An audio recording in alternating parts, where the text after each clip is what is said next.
Katindi ng ulan mga pare ko yun. Sa biyahe pa rin tayo. Ito mga pare ko yun. Magkano, tambay ka lang dito, libre car wash na yan. Ayan, diba?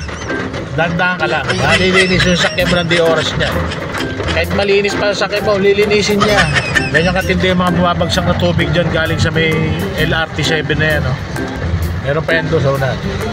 Uy, parang magbabaha na rin eh. Utang ina, grabe yung mga kidlat ah. Parang nakakamatay ah. Kala mo buwaba ako ng sasakyan sa red carpet. Kasi dahil kagad nagpipicture ng mga photographer. Diba, car wash ah. Ha? Hindi ko na kailangan magpa-car wash. Nakalibre na naman ako. Ina 64 pesos, ganyan katindi ulan. Di na, cancel yan. Ito sa Quirino, baha. Kita pa yung tambutso ng mga motor.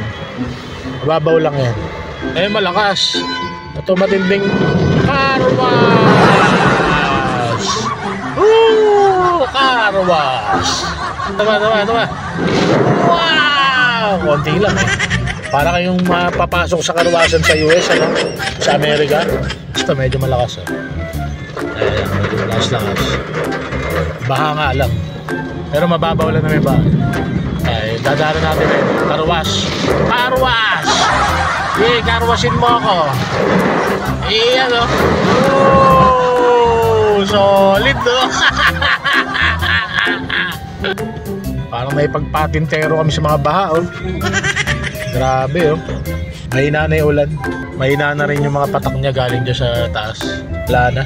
Patay ligayan. Hindi na ako natutuwa.